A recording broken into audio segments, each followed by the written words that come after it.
So it's 3 weeks into 2024 and the fight between the bear and the bull is still going on. The Frankfurt Stock Exchange behind me has a performance of minus 0.5%. So the jury is still out whether we can get a positive development for 2024. The most astonishing development is that global asset managers are gathering behind another positive sentiment for 2024 based on the fact that we had an excellent 2023 in terms of risky asset classes with outstanding performance. That comes in despite the fact that most of the asset managers did not anticipate last year's development. So astonishingly enough, they're now gathering for another positive momentum. But is that justified? If we look at the global geopolitical developments, then we still have the war in Israel going on, we still have the war in Ukraine going on, and we have a lot of elections coming up this year, from the European elections to the US elections. And we recently had the run-up of Donald Trump gaining momentum in the US. That would be a point of concern in terms of political risks. If you look at the risk list most asset managers have, then the problem is also there's very few risks listed on the developments. Geopolitical risk is number one, but inflation risk, the risk of recession, and other risks have been really diminishing in terms of percentages called for these events to happen. So in terms of numbers, what about economic growth? Well, the major surprise is that the US economy is on a positive track. So the recent numbers have shown consumer confidence, retail sales, unemployment claims declining. So we quite have a resilient US economy.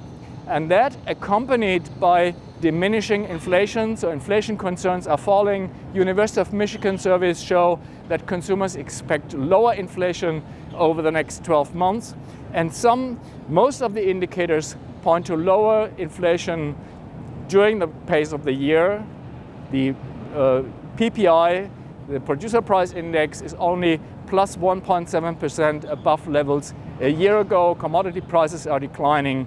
Even used cars are minus 20% over the past quarters. So there are lots of signs that inflation is cooling down. Same is true in Europe, not with the same dynamics, but in the same direction. European growth, though, or here in Germany, is not as resilient. We have PPIs, we have sentiment indicators still hovering around the zero line, growth hovering around the zero line, and slow growth expectations. But astonishing enough, no recession is expected from the consensus for this year. Most economists are still forecasting a slight growth even for the European economies this year. So recession fears clearly have receded. Economists have a problem forecasting this year, especially because we have positive leading indicators for the consumer on one side, but we have tough monetary policy on the other side. There is restrictive monetary policy, central banks' balance sheets are shrinking, interest rate yield curves are still inverted, and we still have very slow or negative monetary growth on a global basis. That basically implies there is no relief for economic forecasts this year. The economists still have a very tough time forecasting. So what does it mean for the investment strategy for 2024? What is the outlook? In principle, the market in the US still is led by the top 7 companies, by the Magnificent Seven, and it's probably wise to set on this trend again for 2024 because the wave does not break. The dynamics behind these companies is still incredibly high. But on the other side, the problem is, shall we ride the wave in the US market overall and the European markets overall, or shall we take a more contrarian position? Let's look at the small caps, look at the broader market in the US that has been underperforming relative to the Magnificent Seven. And same is true here in Europe. A lot of market segments are lagging behind and are extremely attractively valued.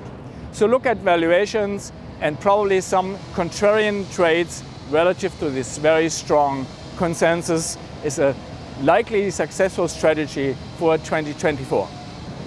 If you look at companies, The earnings season has started quite constructive.